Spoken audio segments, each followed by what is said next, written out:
दोस्तों, हम लोग अपने गंतव्य स्थानों तक पहुंचने के लिए विभिन्न प्रकार के साधनों का प्रयोग करते हैं। जैसे हम कार, बस, ट्रेन, स्कूटर, मोटरसाइकिल या साइकिल, कई सारे साधनों का प्रयोग करके जहाँ पर भी हमको जाना होता है वहाँ पर हम आसानी से पहुँच जाते हैं। दोस्तों, हम जब भी किसी भी गाड़ी को, चाहे वो कार हो, बाइक हो, स्कूटर हो, मोटरसाइकिल हो या और भी कोई भी गाड़ियाँ हों, हम जब शोरूम से उनको लेने जाते हैं तो हमको रंग बिरंगी डिज़ाइन की अलग अलग प्रकार की कारों को या बाइक को देखने को मिलता है। दोस्तों, अलग अलग रंग और अलग अलग डिज़ाइन की कारें तो हमको दिखाई देती हैं, लेकिन क्या आपने एक बात गौर किया है कि उन सब में एक चीज़ कॉमन होती है और वो होती है उसका पहिया। जी हाँ दोस्तों, हर एक गाड़ी में पहिया अवश्य लगा होता है और उस पहियों को अगर आपने ध्यान से देखा होगा तो उन पहियों के रंग को आपको देख के लगा होगा कि इसका रंग हमेशा काला ही क्यों होता है। दोस्तों, आज के इस वीडियो में हम इसी बात पे चर्चा करेंगे कि आखिर हर गाड़ियों के टायर का रंग काला ही क्यों होता है और उस टायर को किसी अलग प्रकार के रंग को क्यों नहीं बनाया जाता है। तो चलिए आज के इस वीडियो में इसी बात पे चर्चा करते हैं कि आखिर हर गाड़ियों के टायर का रंग काला ही क्यों होता है, और अगर हम काले रंग के अलावा किसी और प्रकार के रंग का टायर अगर बनाएं और उसको गाड़ियों में प्रयोग करें तो उस पर, गाड़ी पर क्या प्रभाव पड़ेगा और टायर पर क्या प्रभाव पड़ेगा यदि वो काले रंग का टायर न बनाया गया हो। तो चलिए जानते हैं इन सब के बारे में। दोस्तों, टायरों के बिना किसी भी वाहन को चलाने की कल्पना भी नहीं की जा सकती, क्योंकि टायर से ही आसानी से वो गाड़ी मूव कर पाती है और सड़कों पर आसानी से चल पाती है। यदि ये टायर ना रहें तो गाड़ी या तो चल ही नहीं पाएगी या उसको चलाने में बहुत ही दिक्कतों का सामना करना पड़ेगा।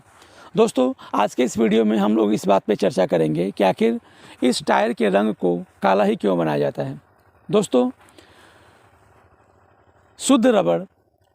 एक रिपोर्ट के हिसाब से देखा जाए तो शुद्ध रबड़ का रंग पीला होता है। दोस्तों, यदि इस पीले रंग के रबड़ को टायर के रूप में प्रयोग कर लिया जाए तो वो टायर बहुत ही कमज़ोर प्रकृति का बनेगा और यदि वो टायर सड़कों पर चलेगा तो बहुत ही जल्दी घिस करके और वो ख़राब हो जाएगा, क्योंकि उसमें मजबूती नहीं होती है। इसलिए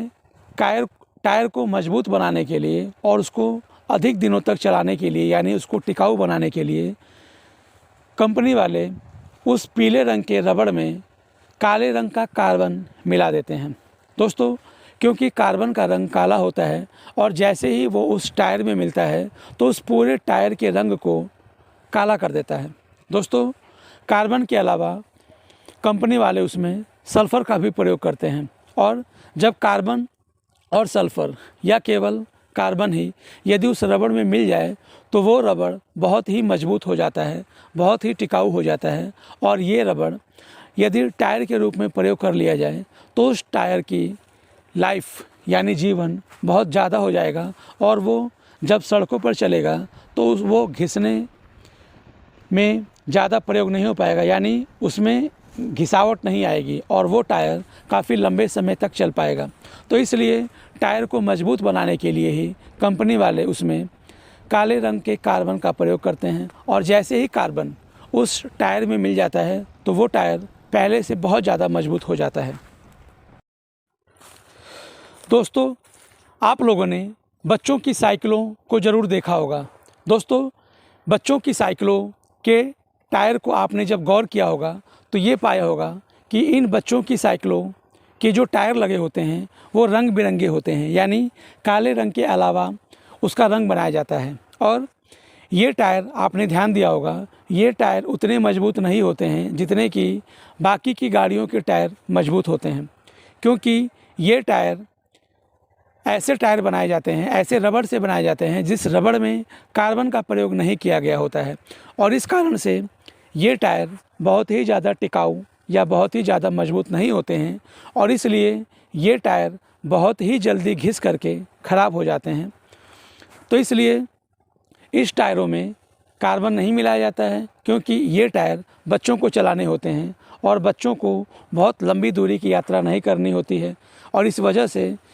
इन बच्चों के टायरों को रंगीन बनाया जाता है, यानी इनमें कार्बन की मात्रा को नहीं मिलाया जाता है, और इसीलिए ये टायर बहुत ही ज़्यादा टिकाऊ या बहुत ज़्यादा मजबूत नहीं होते हैं। तो इसीलिए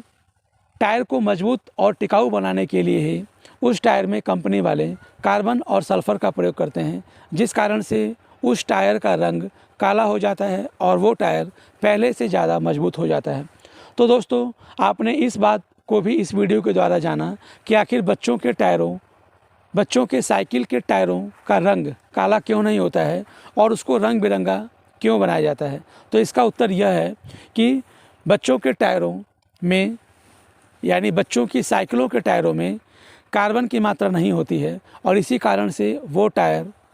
काले रंग के नहीं होते हैं और उनका रंग बिरंगा होता है। तो इसीलिए, क्योंकि उसमें कार्बन की मात्रा नहीं होती है, तो बच्चों के साइकिलों के टायर रंगीन होते हैं, और इसीलिए ये टायर बहुत ज़्यादा मजबूत या बहुत ज़्यादा टिकाऊ नहीं होते हैं और जल्दी ही घिसकर ख़राब हो जाते हैं। तो दोस्तों, आपने आज के इस वीडियो में इस बात को जाना कि सभी गाड़ियों के टायरों का रंग काला ही क्यों होता है, जबकि किसी भी गाड़ी, किसी भी कार या किसी भी बाइक को अलग अलग रंग यानी रंगीन बनाया जाता है और उसको अलग अलग मॉडल दिया जाता है। लेकिन किसी भी टायर को बनाने के लिए कंपनी वाले काले रंग का ही प्रयोग क्यों करते हैं। तो इस वीडियो के द्वारा आपने इस प्रश्न के उत्तर को यह जाना कि उस टायर को मजबूत और टिकाऊ बनाने के लिए ही कंपनी वाले रबड़ में कार्बन की मात्रा का प्रयोग करते हैं, और क्योंकि कार्बन का रंग काला होता है, इसीलिए सभी गाड़ियों में जो भी टायर लगे होते हैं वो टायर जनरली काले रंग के होते हैं, क्योंकि उस कालेपन के कारण ही, यानी कार्बन के कारण ही, वो और ज़्यादा मजबूत और टिकाऊ हो जाता है और लंबी दूरी तक यात्रा कर पाता है। दोस्तों, यदि हम कार्बन को उस टायर यानी रबड़ में न मिलाएं, तो एक अनुमान के हिसाब से या एक रिपोर्ट के हिसाब से यह अनुमान लगाया गया है कि यदि उस टायर में कार्बन की मात्रा न हो तो वो टायर केवल 8000 किलोमीटर ही चल पाएगा। लेकिन यदि उसी रबड़ में कार्बन की मात्रा मिला दी गई हो और वो कार्बन की वजह से वो टायर बहुत मजबूत और टिकाऊ हो जाएगा, तो वही टायर जिसमें कार्बन की मात्रा नहीं मिली थी और जो 8000 किलोमीटर ही चल पा रहा था, यदि उसमें कार्बन की मात्रा को मिला दिया जाए तो वही टायर अब 8000 से बढ़ कर के लगभग 1,00,000 किलोमीटर तक की यात्रा कर पाएगा, यानी वो लंबी दूरी तक चलने के लिए कैपेबल हो पाएगा। और इसीलिए उस टायर को टिकाऊ और मजबूत बनाने के लिए ही उसमें कार्बन की मात्रा का प्रयोग किया जाता है। तो दोस्तों, हमें उम्मीद है कि आज के इस वीडियो में जो भी नॉलेज, जो भी फैक्ट आपको बताया गया होगा, वो फैक्ट आपको बहुत ही पसंद आया होगा और आपके ज्ञान को ज़रूर बढ़ाने में वो हेल्पफुल रहा होगा।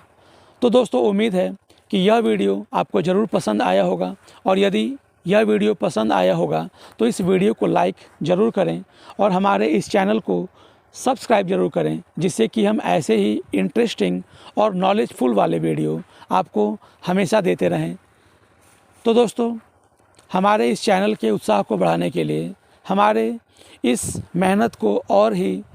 निखार लाने के लिए हमारे इस चैनल को सब्सक्राइब ज़रूर करें, जिससे कि हमारा उत्साह इसी प्रकार बढ़ता रहे और हम इसी तरह की अच्छी अच्छी वीडियो आपको उपलब्ध कराते रहें। तो दोस्तों, हमारे इस चैनल को सब्सक्राइब ज़रूर करना और हमारी इस वीडियो को लाइक ज़रूर करिएगा। धन्यवाद।